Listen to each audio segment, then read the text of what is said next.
The Brian and Kenzie Show. On Q 101. All right, well, it's time for a fact that makes your brain go. This one is quite terrifying. So a little girl told her parents over and over again she can't sleep because there's monsters in the closet.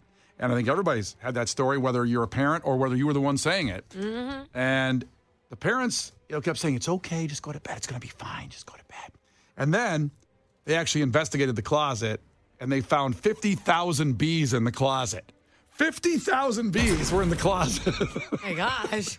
I'd rather open it and see a monster. Yeah, monster, at least maybe they'd attack the monster and kill the monster. So it was a mother of 3 children. They were terrified, the surprise. Basically, the bees were flying through the attic and leaving when they would go, look in the closet during the day at that point, and they couldn't see the bees or hear them. But at night, the bees all came back to the nest in there in the closet. Oh, my gosh. With their honey, at least? Did they get something good out of it? That's a great way to look at the story, Kenzie. It's a very positive take on it. It's a good hobby to have. She can be a beekeeper. It Start her young. does not say that they scored some honey out of the deal. Oh. They had to call pest control and multiple beekeepers, not just one, but multiple. It's terrifying. And they removed the bees, I guess. It's weird. They take them out and they set them free somewhere else to go to someone else's house, I guess. I don't think it was the point of setting them free. They could go a lot of places besides a house. Don't you think they're going to end up in someone else's house? It's a thing where I see, and listen, I understand, by the way, that bees are an indicator of our ecology. Mm-hmm. If the bees go away, we're screwed. Right.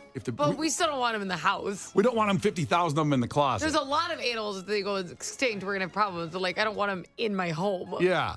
But I always see those videos lately. They'll show up on TikTok where people save a shark. Yeah. And they let it go back in the ocean. Yeah. I'm well, it's going to kill somebody later, that shark. It's okay to kill a shark, I think. We have a lot of people, though.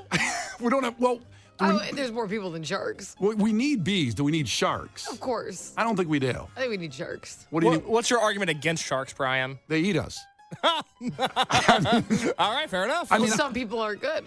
Some people, but I would Some taste people are good. Delicious. I'm sure I'd be delicious. You think so? Yeah, I'm like that. Take deep dish pizza. Well, I think I'm like that ribeye where there's a little your marbles. A marble. I can see that. I absolutely think a shark looks at me and goes ooh, look at the marbling on this guy. It's been aged marbling. And I don't think I've ever been bitten because they argue too much on who's going to eat me, and then they get in a fight and I get out of the water by then. Yeah. Yeah. You're definitely, here's the thing. I would imagine you're more of a sitter, not a big, you're not out there doing the breaststroke and getting in shape. Hey, you'd be surprised at me on the beach. I'm a body surfer. Are you? I love going in the waves. You surf? Yeah, I'm basically a surfboard at 6'4" and 1/4. I love body. So you stand? No, I jump into the wave and ride the wave in with my body. With your body? You can ride me in. I don't want to ride you. I'm okay. Casey, you want to ride me? I do. Let's see. I want to go on a ride. Next time Lake Michigan has those big waves, you ever see surfers out here? Sometimes they get out here and do it, and we'll do that. I've never seen you out there. No. I go in the water at Lake Michigan, but I've never body surfed really big time. You dip your toe in while you're drinking a beer. Well, when I go in Lake Michigan, it goes up, around the water. You don't want to flood the city. You're just being nice. Do you think if you laid face down in the water, Brian, I could stand on your back and surf a wave? 1,000%. Yeah. I've had cousins do that, little cousins and Boards stuff. are thin. Doesn't matter. Well, that even makes a better argument because Case he's a thick boy as well. I need a little girth more to keep him up there on the top of me. I'm so fascinated about how you're going to dance around that. This is like a Mission Impossible mission, walking that tightrope of not calling me fat. Brian calls you fat. He doesn't care. No, I never use that word. Yes, you have. Not with Case. Thick Yes, you boy. have. Thick boy. You've called him fat. I have not used the word FAT. Yes, you have. When he's not in the room, you do. You call him fat all the time. No, I say sometimes he wears a really cool sweatshirt, and I go, that's fat. PHAT, fat, That the means sweatshirt. pretty hot and tempting. Do you know that? I know. Okay. I didn't know that. Yeah. It's an acronym. That's a fact that makes your brain go boom. I didn't know that. You didn't know that stood for that? No. Okay. Pretty hot and tempting, PHAT. There's that scene in Meet the Parents when Ben Stiller goes in the kid's bedroom and he sees the little Kim poster and he goes, little Kim, she's fat. Yeah. He's trying to relate to the kid. Good pull. Oh, I forgot about that. So good. Oh, boy. Do you think she's fat? Do you think Lil' Kim, you think she's pretty hot and tempting? Is that your jam? Haven't seen her lately, so I don't know. But back in the day. Haven't seen her lately? Could you do a proof of life on Lil' Kim? See what's going on with Lil' Kim? She's busy. She looks pretty good. You should Google Lil' Kim 2024. All right. Let's do that before we move on. Let's talk about the important stuff She here. does that one dance that everyone makes fun of where she looks like she's like doing a zigzag. Yeah, and her going lower. Instagram handle is @LilKimTheQueenBee. Maybe she was in this kid's closet. Whoa, Period. good tie-in. Period. Oh, she's all blonde now, huh? Mm-hmm. Yeah. Okay. Yeah. She's fat. Brian and Kenzie in the morning. And Chicago's alternative all day. Q101. Brian and Kenzie on Q101. Another whistleblower has died who was going to turn in information about Boeing and all the problems that happened with Boeing. Like, planes, things flying off, the doors flying off, parts of the plane flying away. Those things that happened in the last couple of years. Not too good. That's why they were on Piece of Garbage Madness. But so just to back up a little bit, there was a whistleblower that died, shot himself in the head in his car, allegedly. I'm saying that because Allegedly. a second whistleblower has now died under mysterious circumstances just 2 months after another one, talking about the other guy that killed himself. And the thing is, people said that the guy wasn't in a situation where you'd think he would kill himself. He had a great life. He never talked about any problems. I know that's not an indicator. We're here in Mental Health Awareness Month. For real. I know Well, these things happen. Listen, we've all had people in that situation. It's one thing to say he didn't show any, like if close friends and family say he didn't show any signs, that's Yeah. more valid. But Right. of course, you never know what someone's dealing with. And it's true. That's why we're always looking on your people, especially this month with Mental Health Awareness Month here. So we appreciate that. We check in on people here at Q101 all the time, and we appreciate you. So he did. His people said, his family said, he had no signs or no indications. So now another guy died of a mysterious bacterial infection. Another whistleblower is about to come forward with Boeing. How do you plant a bacterial infection? Well, How do you do it? I think governments have done it for a long time. I'm actually asking, so I know. I know. For future. Yeah. In case No. anybody really bothers me. No. Well, I feel like if you can build a plane, you can also build a bacteria. You got the smartest It's not people. like an IKEA thing. It doesn't come with a manual. No, I know, but I'm saying you got the smartest people in the world working at Boeing. They can figure out how to create something deadly. I would argue that the smartest people don't work there because other companies have planes not falling apart. That is hard to argue. So they've some probably very smarter than me. Yes. That's not the question. However, if you've seen Pulp Fiction, there's people named like the Wolf that people in power. Wall Street? No. Oh. The Wolf. The Wolf is a guy that kind of takes care of problems, if you will. Uh-huh. And people like that. This is all alleged, of course, but people like that to have people like that in their world to say, hey, I got a problem here, got to take care of it. One whistleblower, gone. Second one, gone. I feel like I'm Case's wolf. He's like, hey, this person was mean to me in the building. I'm like, okay, I'll go talk to him. He's always coming to me with stuff. I'm like, I'll talk to, don't worry about it. I'll handle Is it. Pulp Fiction about a whistleblower? No, and should that be your movie this week, maybe? I've never seen it. I'm not getting sidetracked, but Case has never seen all the big movies, and Pulp Fiction's one of them, and he reviews them every week. Last Friday did The Mummy, and Pulp Fiction he hasn't done. We'll discuss that a little bit. Put a pen in that. Yeah, but it's not about a whistleblower, Pulp Fiction. Okay, but you said the Wolf. I didn't know. Maybe the Wolf took out the Boeing whistleblower guy. Maybe he was in Pulp Fiction. I don't know. Okay. That's a fair question for someone who hasn't seen Pulp Fiction. However, You know what seems it's not weird? about whistleblowers. If I can put it back on track for a second. Thank you. It seems odd that you'd put this much effort into killing the whistleblowers versus just like getting doors that stay on. Like, seems like, there'd be no whistle to blow if our doors just, do you know what I mean? Yeah, I just feel like other companies' doors stay on. I don't think it's a huge secret Yeah. on how to do it. See, I don't know. It sounds like the right Maybe thing to I'm do. wrong. No, fixing planes would be nice. The attorneys for both men, by the way, hope their deaths, here's the line of the day, don't scare away at least the 10 other whistleblowers who want the company to clean up its act. So there's 10 other people out there that want to be or they are whistleblowers, but now 2 of them have died. Listen, if 10 more die, Something's up. this is no longer a coincidence. If all 10 die, we got to start asking questions. I don't want to jump to conclusions after 2. I need 10 more. Yep. Then they'll be featured on Kenzie's Crimes. There you go. But not until 10 more die. Yeah. Not until 10 more. Something's afoot. Yeah. You know what I mean? But think about that. If you're a person trying to do the right thing and you're like number 3 on the list and the other 2 have died. How do you know if you're a higher up whistleblower? Let's just say everybody those 10 should assume they're the next one up. like to talk about something. And would you? What do you think? Do you like maybe I just go? You know what? I'm going to let these doors flying off give a pass. I'm going to forget that I ever saw anything in the plant or anything, and I'm not going to do anything anymore because I don't want to die. Right. You know. I guess. I'd be the worst. They'd kill me first. Like, she's going to say something. You know what I mean? I could never work for a company with secrets. You know she's going to say something. So let's just take her out. Like, I didn't even ask me. And they're like, you're dead. You're going first. All I did was complain I didn't get enough pretzels on this flight. Yeah, Jeez, I didn't say anything about the doors. God. Snack. We better take her out anyway. Just in case. If I had just attended like the one flight, they'd be like, no, let's get her. Who are we deciding to take out first? Well, listen.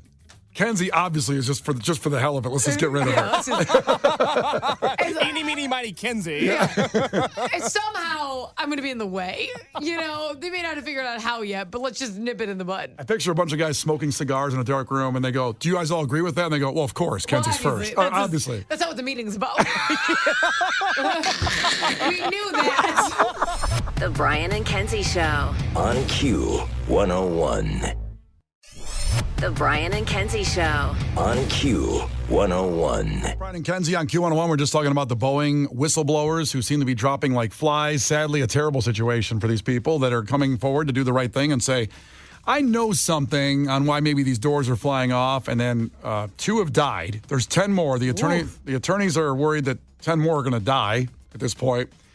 Because it's all going to court eventually and going to release a lot of information. Sometimes people know something and they get it out there and they don't want it there. And Boeing's a big corporation. This is all alleged, of course. It's our brains, our curious brains working here. Oh, somebody sounds afraid.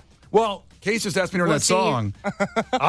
Listen, you're getting taken out just for you. Oh, for sure. I mean, let's just move on. Hey, Kenzie, I see a red dot on your forehead right now. Yeah. You might want to duck. Thank God our studio doesn't face the old Boeing headquarters were just like kind of right over east of us, or west of us, I should say. I think they moved to D.C. now, their headquarters. They're not here in Chicago anymore, but they still have a big building here. So Is there a big building here? Big building. Without anyone in it? I think people keep all the doors. Let's storm the building and find the doors that work. The screw money they saved. Let's keep all the screws here we didn't use. It's funny because Case asked me. I flew for the first time in a while a couple weeks ago to go visit my mom in Nashville, and it was American Airlines, that American Eagle flight that's got just like 20 seats on it. And American Eagle. Yeah, so it's American Airlines, but they have a thing called American Eagle. It's a small plane. It's not the jeans, Kenzie. It's a store. Yeah, it's not that. No. It wasn't American. They should have come up with a different name. It's very confusing. So a lot of other birds. Maybe they make jeans and have these little planes. American Hawk. I don't know. A store. Yeah. Fair enough. No. But Case asked me if I was nervous on that because I haven't flown since all this came out. You know, I actually was. And then the guy that sat next to me on the window side was it was a small guy, you know, and I thought, I weigh more than him. If the door opens or if the window flies off, he's going. He's gone. Because the seatbelt, he'd go right under it, like whoop.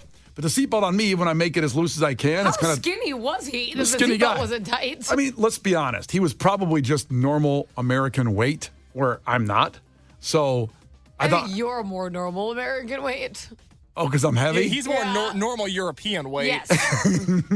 He's like the FDA-approved weight of a 5'9" guy. Okay. Which is probably like 110 pounds based on our government. They say I should weigh like 180 at 6'4". Yeah, you do not. I haven't weighed 180 since the 6th grade. Since birth. God. Since birth. My poor mother. I thought she was getting a girl. Yeah. So Like like to a bowling ball. I felt nice and tight in the seatbelt, even at the loosest setting, where this guy was going to go right under the seatbelt and out if the window went. That's what I thought anyway. Yeah. So I said, I'm good. I'm good. So you felt safe on a door opening just because you wouldn't be the first person to fly out of it? I said, he's going before me at the very least. It's not least. a zombie. It doesn't just kill one person at a time. Well, I thought I'd have a better chance of staying. That's what I'm saying. In the plane. Even if the plane's You wouldn't even move. You're like, this is a nice breeze. The Brian and Kenzie Show. On Q101. Brian and Kenzie on Q101. Time for some backyard news. Stuff going on in and around Chicagoland you may not have heard of over the weekend. Neighbors and businesses and owners in the Westtown neighborhood on alert after a robbery at a popular bar. And I've been to this place. I used to go to this actually kind of regularly when I lived more in River North, heading over to Westtown. The Irish Nobleman Pub. It's at 1367 West Erie. At 1:45 Saturday night / Sunday morning, the bar was robbed at gunpoint. 3 suspects walked in and robbed everybody in the bar and left in 60 seconds. Wow. They were out of there. Going after a record? Would they contact Guinness after? I don't know what they did. It's terrifying. You're sitting there having a beer at the bar. Maybe it's the end of the night. You're like getting out of the house for a minute. I don't know what you were doing, but it's terrifying. It's a nice Irish pub over there. Very chill. I always thought the worst minute ever is like a treadmill minute. That would be worse. Probably getting robbed at gunpoint in 60 seconds, That'd you be know? terrifying. That's horrible. Yeah, they grabbed purses, cell phones, wallets, $250 in cash from the register. Those bars are just getting by. Those bars are just barely making it. And they got in there and out, and they're still looking for the suspects. So if you know anybody, call the police. That's terrible. That's good. Thanks for the advice, Brian. Yeah, call them out. Well, people don't want to rap, but like people like that doing that kind of stuff, you can be a rat. I would tell on you in like 2 seconds. I figured you would. And that wasn't me, by the way. I go there to drink, and I pay for my drinks there. Yeah, Well, it seems like you know a lot about the story. I know. I always was bragging about how fast he did it, right? He's like, you won't believe these incredible specimens. Do you honestly believe I could do something in 60 seconds? Anything? Well, you're desperate Yeah, for money. I believe you can do a few things in 60 seconds. All right, well, listen, we're thinking of the people that worked there at the Irish Nobleman Pub, and the customers that were there had to be terrifying. Another local story. Chicago speed cameras raked in $102 million in 2023. What that means is a ticket every 20 seconds. Speaking of time, So what do you half of those? I am easily, I know I'm $700 or $800 of those Yeah. tickets. That's me in 1 year. This turned into a tax. You probably have like a gold star next to your name. Like, that's our guy. Mm-hmm. They got like my license plate. They got everything taken out that Nissan Rogue. Here it comes again. Let's go. Woo! We're going to eat today. We're Thank gonna God. eat today. Now, listen, I want to make it clear when I talk about this is that I'm not for people speeding, obviously. And I just think these cameras, when it's like 6 miles per hour over, it's impossible to not regulate how fast your car is going. Do I sit there and like make sure it's at 35 or 34? Oh, it's very hard to see how fast your It's car is very difficult. Especially when you're passing people in Chicago. I would say don't make that argument because they may decide that you shouldn't have a license if you argue how hard it is to go the right speed. It's hard to go exactly the right speed. How often do you look down at your speedometer, really? No, I don't black out when I drive. See what I'm saying? I hate driving. I'll even give you the one that's got me. It's the 2705 West Irving Park. That one alone, that camera, $2.45 million has gotten. You're a big contributor. Big contributor to that one. That's one of the highest ones. But I bet that'll go down because I bet people were only speeding there because they were excited to get to the Burger King. And now that the Burger King's torn down, there's probably going to be way less speeding tickets in that area. It's out of there. What is over there now? Nothing. Well, you got the camera's by the cemetery on the north side of Graceland Cemetery, so on both sides. So if you're rushing that direction toward the old Burger King, don't do it. Number one was Russian Division. 901 North Clark Street at Russian Division, $2.52 million. That camera did it. Well, it's called Rush Street. I mean, jeez. Well, there Can't you even go. be in a hurry. Yeah. If you're going to be in a hurry somewhere, let's see what the big deal is. Name it something else. Yeah, that's bad branding on Russia's behalf. Yeah, how about Slow Down Road? If you're going to be a stickler about the whole thing. Slow Down Road. Trying to see how that flows. Slow Down Road. Kind of. I'm going over to Gibson's on Slow Down Road, near Slow Down Road. See? Here's another staggering stat. 10 years, those have been up, those cameras. $879 million in fines, 9,100,000 tickets. That's when they were put in. Almost $1 billion they've raised from the speed cameras. I want some money from that. At least if I'm contributing, I should get something back. Why would that be your philosophy? Because It's not take a penny, leave a penny. That's kind of what I'm I thinking. feel like if I didn't get any, I should get a payout. Like, thanks for being safe. You're just not caught yet. You're not going to the That's right. facts. I don't drive at appropriate speed at all. Oh. And I own that. Let's do some better news, some good news. A new 100-acre sports complex is coming to New Lenox. Nice. So this will be, well, Kenzie's saying that because she doesn't want more travel baseball sites. Great. And that's what kind of it'll be. Yeah, we're sure they're going to set up a tournament. Yep. New tournament, New Lenox for Kenzie. So it's near I-80 and I-355, the Crossroads Sports Complex. Will occupy a 100-acre parcel of land adjacent to the Silver Cross Hospital. So they're going to have retail stores, hotels, restaurants, but of course it's for those kind of sports like softball fields, youth baseball. I'm happy they're going to fill it with stuff that you can't go do because it'd be the baseball game all day. 29 youth baseball fields are going to be on there, Kenzie, in the new complex. Oh, God. 29 fields. 12 soccer fields. You know the show 13 Reasons? This would be like 29 reasons for me. Oh, my God. Hey, they're going to have a beer garden. That's all I care about. Have a beer garden. It'd be nice. Finally, I think I'm saying this right, the Junior Winery and Brewery hold a fundraiser for Foxtrot employees that got left in the cold when they just basically shut the store down. Junior Winery? Deer Winery and Brewery. Oh, there's a junior? No. Oh my God, you have a junior winery? That's weird. The Junior Winery and Brewery. They had a nice fundraiser Saturday night for the people of Foxtrot that kind of just left out in the cold when they closed suddenly, and they raised some money. And, of course, there's some GoFundMes out there if you want to help those employees because just like the Signature Room, just like Uncle Julio's, when they closed these things, like just suddenly they went boom, and these people were left out in the cold. They're going to sue, and hopefully they get some money because they should get something after working there for so long. And there you go. There's some local news for you here with Brian and Kenzie on Q101. You can get your takeaways in right now, 312-591-8300. Text in your takeaway from memorable moments of today's show, something that stayed in your brain from today's show. The Brian and Kenzie Show. On Q101.